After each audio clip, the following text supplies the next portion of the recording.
Good afternoon, everybody. It's me, Johnny, here with another reaction and analysis for Home Free Week, and today we're looking at their cover of The Gambler, a pretty big, pretty big name, famous cover that they found. I'm super excited for this one. Couple announcements: I have been doing these reaction videos a little bit less frequently because I'm working on a lot of my own acapella arrangements and covers and whatnot. So they have been slowing down a little bit. I'm pushing them out when I can, because I want to keep making content for you guys because it's fun. Um, so yeah, I'm trying to do these in between my big projects, and I will keep up with that because you guys seem to like it. So, without further ado, let's get into this video. Alright, we're live. Here we go.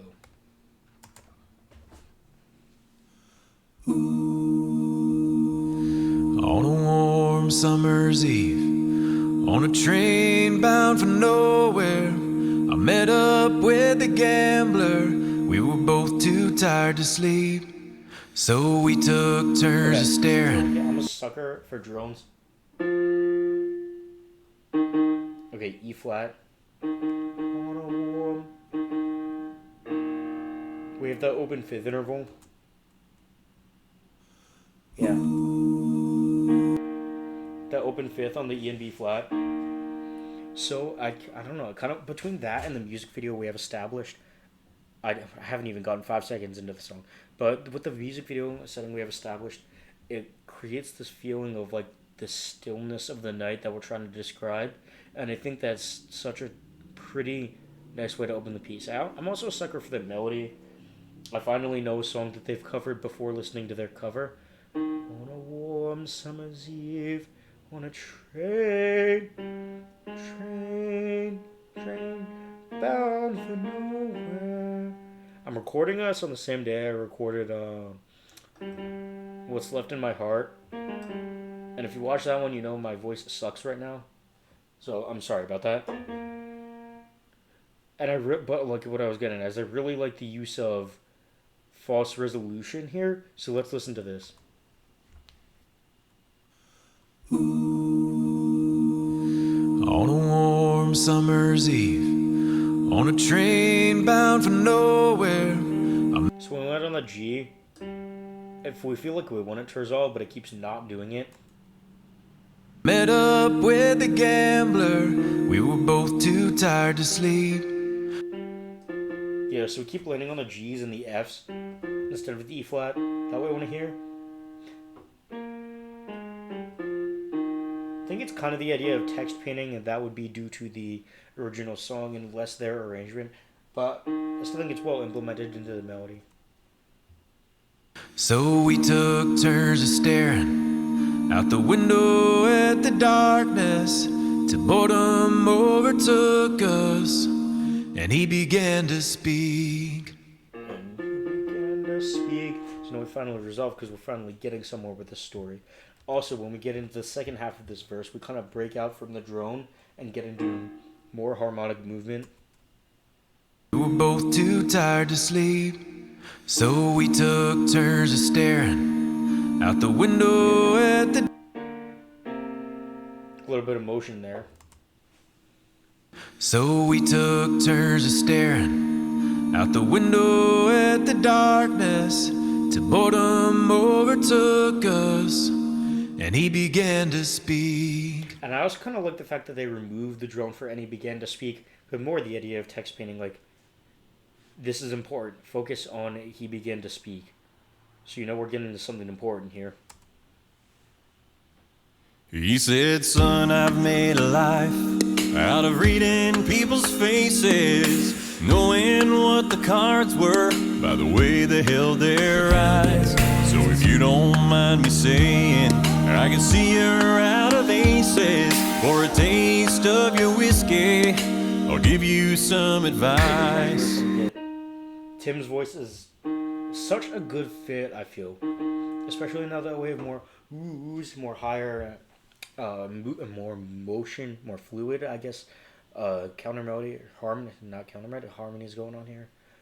It's been a long day. I'm sorry, guys. And we also have some more beatbox going on here. We didn't have any in the beginning, but now we have like very isolated.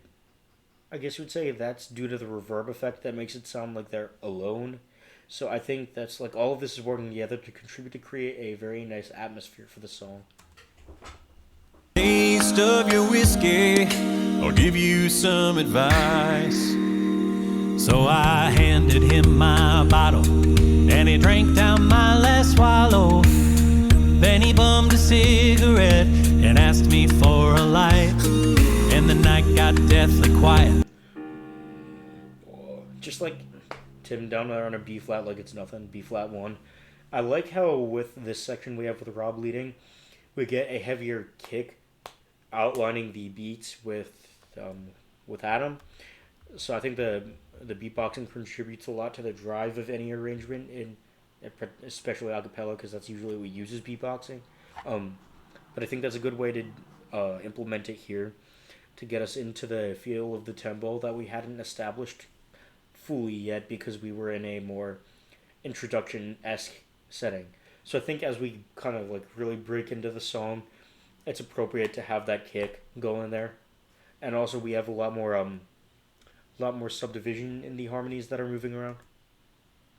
And he drank down my last swallow. Then he bummed a cigarette and asked me for a light. And the night got pattern a lot more clearly now that they're moving in the way they are, as opposed to in the beginning when we just had the drones. Deathly quiet, and his face lost all expression. Said, if you're gonna play the game, boy, you gotta learn to play it right. You got to know when to hold 'em. Oh, Adam. Play it right. You got to imagine the sound of like cards sliding around, which is also from the visual. I don't know why it's so blurry. It's on the maximum visual setting. Know when to hold 'em, know when to fold 'em, know when to walk away, and know when to run. Background's going and whatever similar rhythm to that. And let me listen to this again. Know when to walk away, and know when to run. You never count your money. Have Chance doing the melody. Know when to hold 'em. And Austin is pretty consistently doing a harmony on top of him, while Rob is. I heard like a counter melodic thing going on there. But then he comes in and adds the third harmony in there as well. When you're sitting at the table, there'll be time enough for counting when the dealing's done. I can't believe those low B flats we're getting from Tim. Like it's nobody's business. That's just awesome. Every gambler knows that the secret to surviving When the dealing's done. Every gambler knows. Pretty down to earth. So play a different inversion. Play the right chord. So we have the E flat major, and it just simply goes to play the right chord. There we go. To E major. It's a half step key change, but the fact that it just comes out of nowhere adds to the impact that we want to get out of a key change. So the suddenness of it adds to the impact, I suppose. It's not always that way. Sometimes you need to be really drawn out, but because of the lighter, I guess, nature of the song, it's not light in terms of material, but the lighter feel of the song, the sudden key change is a little bit more appropriate. The song could have been just fine without it, but the key change is the icing on the cake. Just a little extra flair. Every gambler knows that the secret to surviving. Madam, not quite sure how to describe that, but it just adds a little bit of intrigue when we get to the point of the key change. Is knowing what to throw away and knowing what to keep. 'Cause every hand's a winner and every hand's a loser. And the best that you can hope for is to die. Rob doing the lead here, we get a little bit more. I guess like when we have a bigger drive than we did before, as we build momentum. I talk about that a lot, but we also have more fluidity in the background vocals. We get them adding some of the text to their harmonic outlines that they're doing. So I think like each time we go through a verse, we want to build momentum a little bit more, and I think this is a good way to do it, to spice up the background vocals. Usually that tends to happen more than anything else. What to keep, cause every hand's a winner, and every hand's a loser, and the Octave jump there. best that you can hope for is to die in your sleep. And when he finished speaking, he turned back toward the window, crushed out his cigarette, and faded off to sleep. And somewhere in the darkness, the gambler he broke even. And in his final words, I found an ace that I could keep. The gambler died. It's kind of a random tidbit to throw into the story. But the way we get to that point musically is really interesting. So let's listen to this again. And hope for is to die in your sleep. And when he finished speaking, he turned back toward the window. Piano in the background vocals as they go. I forgot the key change. Resolved to that E down there. And we get a bit of a stripping down of the vocal percussion from Adam. So we get a little bit more subtlety as we get to Tim's singing the last verse. Window, crushed out his cigarette, and faded off to sleep. And somewhere in the darkness, The gambler. The line, we cut the beatbox except for like a ride cymbal, I guess. No, not ride. I don't know my drum set terms, like that closed cymbal on 2 and 4 on the offbeats, and we cut the bass line, I think. Window, crushed out his cigarette, and faded off to sleep. And somewhere in the darkness, the gambler he broke even. We have the background vocals on the, and then they fade out, and all we have left is the bass line and the offbeat beatboxing underneath Chance's singing. So we kind of strip it of anything potentially interesting musically to give the line its full impact. As I'd mentioned in the beginning, the less you have going on in the background, the more it encourages the listener to focus on the melody. And that's really what we want here. Somewhere in the dark. We're good. The gambler he broke even. And in his final words, I found an ace that I could keep. You got to know when to hold 'em, know when to fold 'em, know when to walk away, and know when to run. You never count your money when you're sitting at the table. Next repetition of the chorus, we get a pretty similar vibe to the first.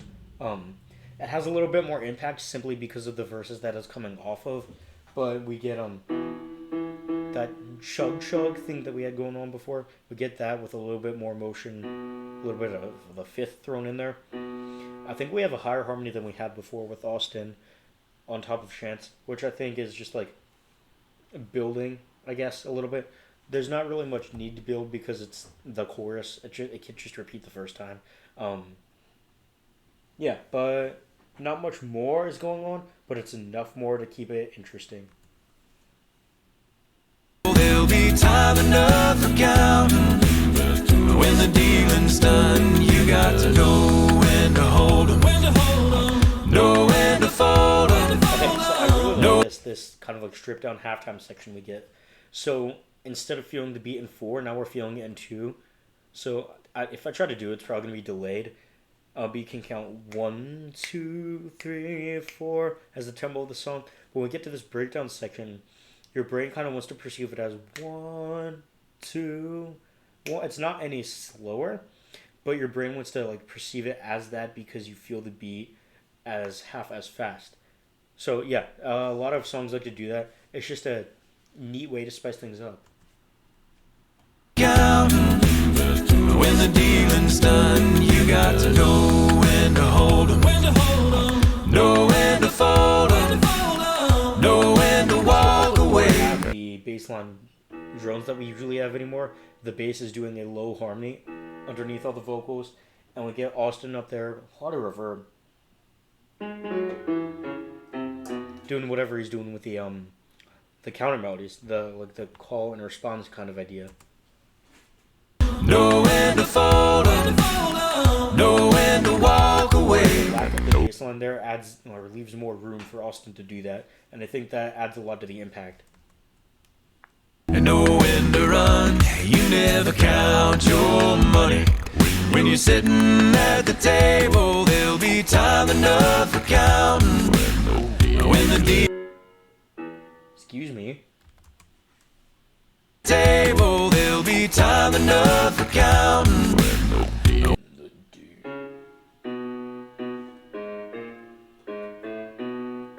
No, A flat from Tim there. G sharp in terms of the key. I'm blown away by Tim's bass. At the table, there'll be time enough for counting. When the That sounds G sharp 1 in chest voice. dealing's done, you got to know when to hold 'em. Know when to So it's from out of there that da, da, da, da, da, da, da, as we break back into the 4 feel. fold 'em. Know when to walk away. And know when to run. You never count your money. When you're sitting at the table, there'll be time enough for counting. When the dealing's done. So last drop of the chorus, we have everybody on the screen at once. Everything interesting we had going on before comes together, and we even get a little bit of mix up there as the melody deviates a little bit. You never count your money. When you're sitting at the table. You never count your money when you sitting. And E should not be that high for me. I'm sorry, guys. But yeah, we get that bit of a deviation there to let us know that, hey, this is the last rep of the course. We're gonna go big for it, and then that's the end. So yeah, pretty standard stuff. This is one of my home free favorites, even though it's not super complicated.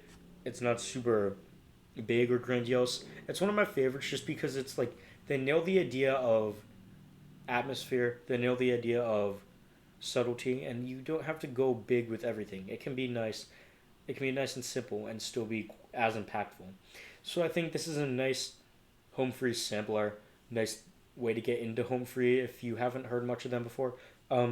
Yeah, really fun arrangement. I really enjoyed it a lot. So that's all for this video. I will see you guys next time. Thanks for watching. I'll catch you later.